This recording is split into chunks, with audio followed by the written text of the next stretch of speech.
Hey Kagan, so this is the God session I'll be delivering to you today. The bottom half of the Cubase project window contains 5 folders, those being the suite at the very beginning of the session, and then later on to picture locked to the correct time code are 4 additional cues. In each one of these folders, you'll see um, multi-track audio, which is what you're hearing, and then I'm going to hide this instrument track. So this is making up the actual cue. And then for every audio track, there's a corresponding instrument track with the MIDI on a disabled track. You might find one or two one-offs where the MIDI doesn't match, where I had to make a change after I printed or something, but for the most part, they're near identical. And so the first big change is that the grid up here is completely irrelevant. You can see that I have the grid that I used for the suite. I left it because it corresponds with this audio, and why delete it if you don't have to. But all the other cues, which are locked to picture, were done in other sessions, and so they're completely off grid, and that's uh, the real liberating part of this whole technique is just not bothering with the grid whatsoever. And if you notice, every one of the tracks is in linear time base, so the clock.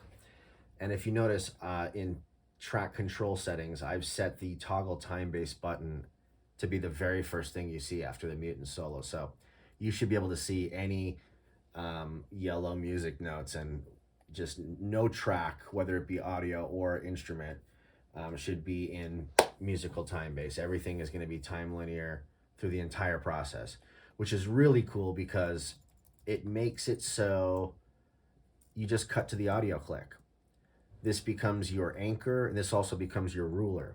So I explained it to Jake that, if you're combining two cues, let's say, and you've got Q1 right here and you got Q2, you're basically looking at the audio clicks to see where your in points and out points are. So you're basically like, Jake, you can move it to this eighth note, to this eighth note. You can move this one here, this one here.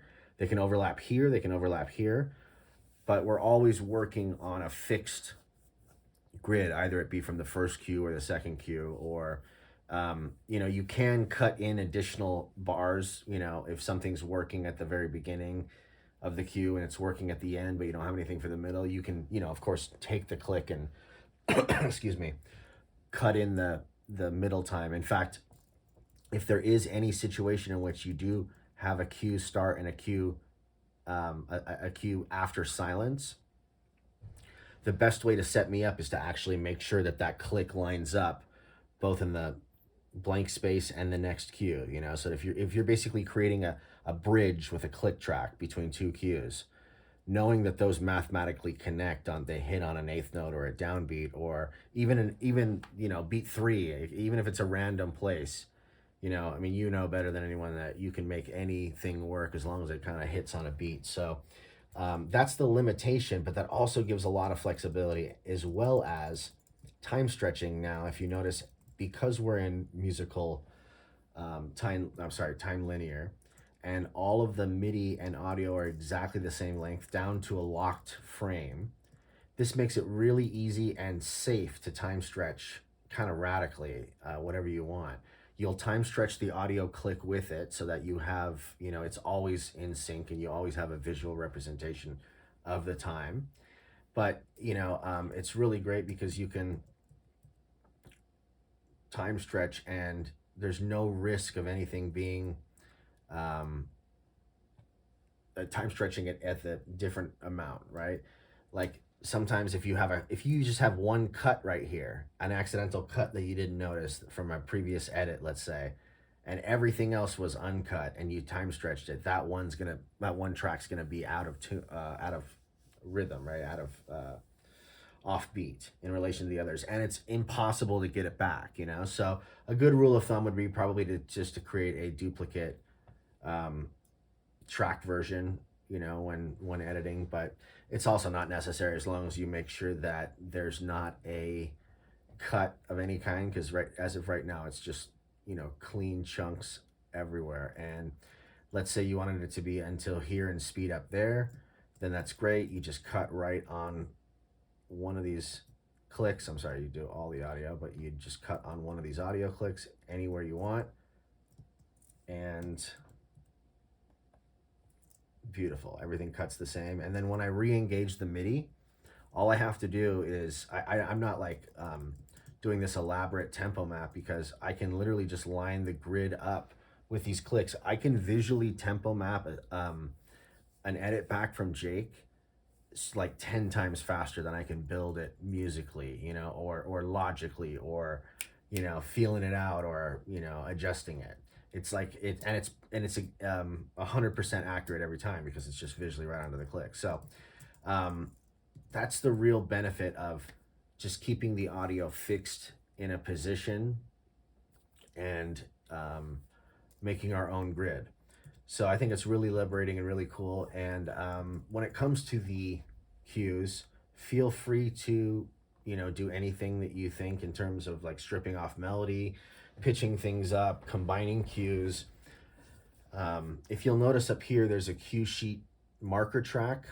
The cycle markers represent cues, and then on a few of them you'll see a individual marker that delineates when there's transitions within cues. So you'll see in the director's notes that transition hits. It's usually pretty obvious that transition hits on a big exterior shot, and he designated it as one cue, which is cool because it's probably easier to do in one session, but that probably changes to a giant shot of Turkey. Oh, this film takes place in Turkey. Okay. In addition to this track, I'm also going to send you an Excel spreadsheet that has the director's notes. He's really great about just giving you one sentence, and it's very clear what he wants. By the time I get back from a meeting tomorrow at like 2 or 3, I'm going to give you a login for QDB, which is the cue tracking app that I use. And then by then I'll have imported the Excel spreadsheet notes in here, so it'll just be in one place. And then when you do, I'm going to include my login for this. When you do edit a cue, if you notice right here, it says to write. It just basically has a cue status. Go ahead and change this to stems, and it turns purple, so I know, okay, cool, Kagan's edited these two. So yeah, but I'll send you the Excel spreadsheet in case you like want to get rocking and rolling before I can update this. This is a cool app, by the way. Okay, so let's see here. What else do I need to mention? Anything's fair game. Pitching things up, you can double the, section A, excuse me, and pitch it up a third, or any kind of, did I mention the time, the space? I don't know if I did or not. I did 2 takes of this. Let's see where we're at. 8 minutes. Okay. Well, pretty much just, cut in a bunch of cool stuff. Feel free to do anything you want. If you want to add a piano to glue something together. You'll notice, I don't know if you'll notice, but I think it sounds pretty tired. I've done like 7 of these, and the suite was a little bit harder to pull together, and it just sounds like I'm kind of burnt out on rom-coms. So my apologies if it's kind of wonky. And then one thing I wanted to mention, yes, this right here, Romance or Dead Mom. So there is one section. Okay, the director said to me, I went and met him, and he said, if this was my film, for the love of it, I would want it to be cinematic and as he calls it, slowing down and taking time to have the moment. But he said, it kind of threw me for a loop, he said, don't score this like a film composer, score it like a TV composer. Because when they sell these movies to Hallmark or whatever, they just want pace, they just want momentum, they just want to keep the thing going. And they're very wary about things slowing down, so long strings. They're very worried about it being overly sentimental or overly emotional. It's like, okay, if you got a character dying of cancer, it's kind of like, what's the I mean, they would never have that. That's a terrible example. I don't know why I said that, but they really don't want conflict or real tension. It's like, it's more just like this artificial thing that they want to stay on the surface. So I don't think I have a romance theme other than this one little section. So I try to keep it like fast paced and just not make it boring and, quirky and whatnot as much as I could. But there's this section right here.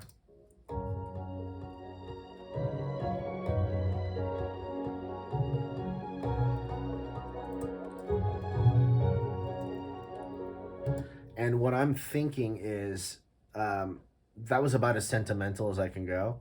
She has these letters from her dead mom that she keeps reading, the main character, and so it felt like that was probably an appropriate motif for those moments. And so if that's working, maybe do a variation of that, or time stretch it, or cut that in for all those moments if it's working when she starts to read a letter. If not, then maybe it works as a romance theme. I don't know. I just went, that's about as sentimental as they want me to go.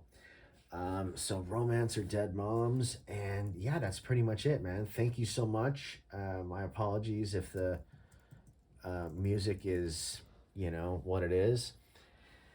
And yeah, let me know if you have any issues, questions, comments, and concerns, and I'll send you an email right now. Cool. Thanks, man.